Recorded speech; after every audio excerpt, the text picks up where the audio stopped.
What if I told you that your monthly budget could have an extra $500 breathing room next year? What if the difference between choosing between your prescription medications and your grocery bill could become a thing of the past? Right now, across America, millions of seniors are making these impossible choices every single day. But something significant is happening in Washington that could change everything for people aged 65 and older. If you're finding value in what we're sharing today, please give us a like and subscribe to The Golden Money. We're here to keep you informed about the financial changes that matter most to your retirement.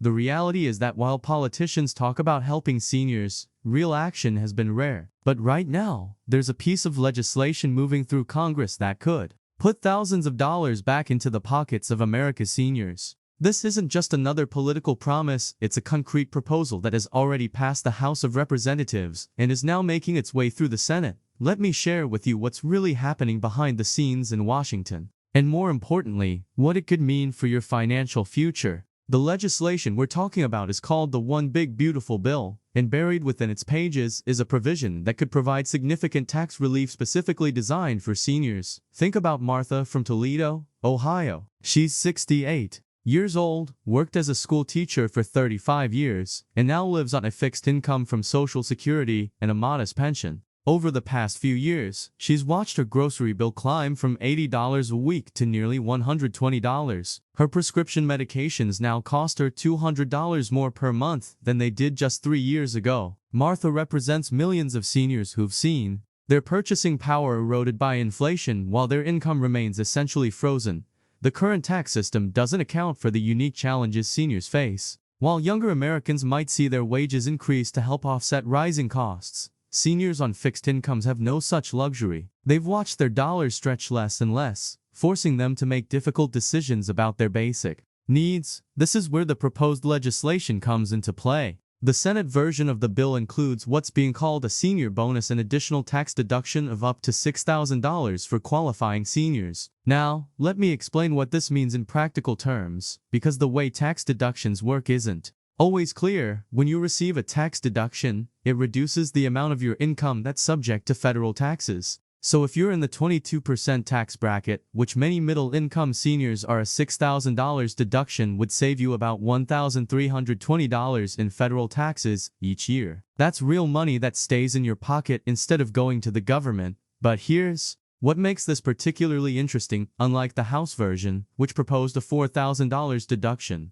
the Senate is considering the larger $6,000 amount. This increase didn't happen by accident. Senators have been hearing from their constituent seniors like Martha who are struggling with the rising cost of living on fixed incomes. The deduction would be available to both those who itemize their tax returns and those who take the standard deduction. This is crucial because most seniors take the standard deduction, and in the past, many tax benefits were only available to those who itemized. This inclusive approach means that virtually all seniors could benefit from this provision. Let's put this in perspective with another real-world example. Consider Robert and Helen from Phoenix, Arizona. They're both 71, and Robert is a retired mechanic while Helen worked part-time as a library assistant. Their combined income is about $45,000 per year from Social Security and Robert's small pension. In their tax bracket, a $6,000 deduction could save them over $1,000 per year in federal taxes.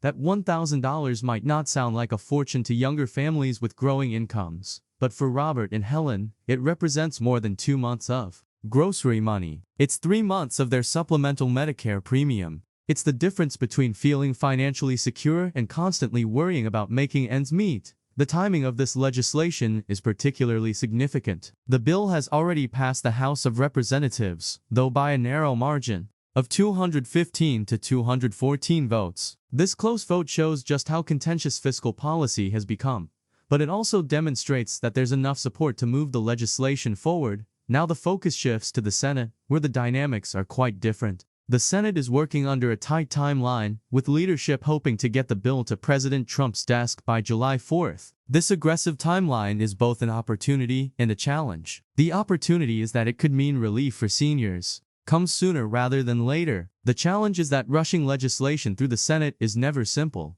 especially when it involves significant fiscal policy changes. The Senate version of the bill has some important differences from what the House passed. Besides the larger senior deduction, there are other provisions that could affect how the final legislation looks. This is where the legislative process becomes particularly important for seniors to understand. In the Senate, the bill is being considered under what's called reconciliation rules. This is a special process that allows certain types of legislation to pass with just 51 votes instead of the usual 60. This is significant because it means the bill doesn't need bipartisan support to pass. Republicans can pass it on their own if they stay united. However, reconciliation rules also impose restrictions. The bill can only include provisions that directly affect federal spending or taxes, and everything must be designed to reduce the federal deficit over time. This is where the debate over the senior deduction becomes particularly interesting from a policy perspective. Critics of the legislation point out that providing additional tax deductions will reduce federal revenue, which could increase the deficit. The Congressional Budget Office has estimated that the overall bill could add over $2.6 trillion to the federal debt over the next decade.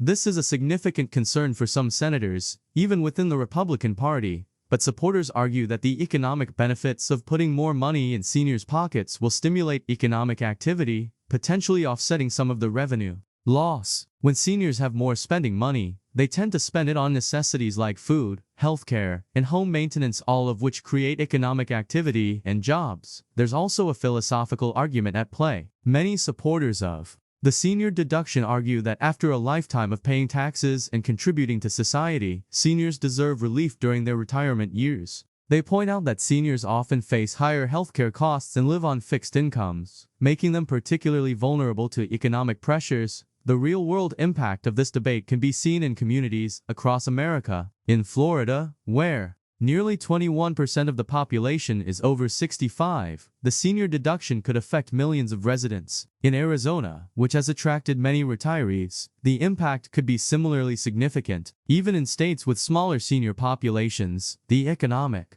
ripple effects could be substantial. Consider the case of Dorothy from rural Nebraska. She's 73, widowed, and lives in a small town where the nearest grocery store is 15 miles away. Her monthly income is about $1,800 from Social Security and a small survivor benefit from her late husband's pension. Every dollar matters to Dorothy, and an extra $1,000 per year from tax savings could make a real difference in her quality of life. Dorothy's situation illustrates another important aspect of this legislation: its potential impact on rural seniors. Rural communities often have higher concentrations of seniors, and these communities frequently have fewer resources and higher costs for basic services. The senior tax deduction could provide particularly meaningful relief in these areas. The legislative process also involves negotiations between the House and Senate versions of the bill. Since the Senate is considering changes to what the House passed, if the Senate version passes, it would need to go back to the House for final approval. This back and forth is a normal part of the legislative process, but it also means that the final version of the senior deduction might not be exactly Some policy experts suggest that the final amount might be somewhere between the House's $4,000 proposal and the Senate's $6,000 version. Others think the Senate amount might prevail, especially given the strong advocacy from senior organizations and the recognition that inflation has hit older Americans particularly hard. The phase-out provisions of the deduction are also important to understand. The benefit isn't available to all seniors regardless of income. It phases out for higher income individuals. This targeting is designed to focus the tax relief on seniors who need it most while limiting the overall cost to the federal government. For most middle-class seniors, this phase-out won't be an issue. The income levels where the deduction begins to phase out are set high enough that the vast majority of seniors living on typical Social Security and pension income will receive the full benefit. What makes this moment particularly significant is the alignment of political factors. With Republican control of both chambers of Congress and the White House, there's an opportunity to pass significant legislation that might not exist in a divided government scenario. This political reality is why senior advocacy groups are pushing hard for the largest possible deduction amount. The urgency around the July 4th deadline isn't arbitrary. Congressional leaders want to show tangible results from the new administration's first months in office. Tax relief for seniors is seen as a policy that can demonstrate immediate benefits to a key voting demographic.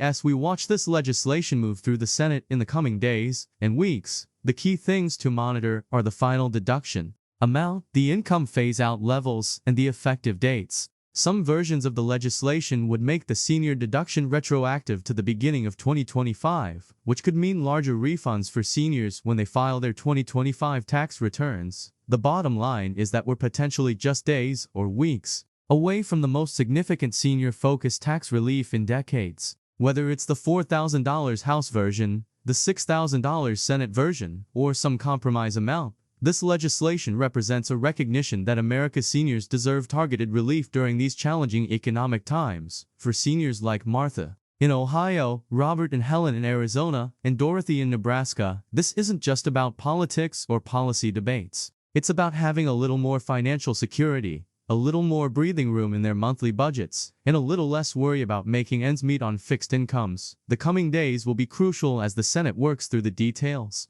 of this legislation. The outcome will affect millions of American seniors and could set the tone for senior policy for years to come.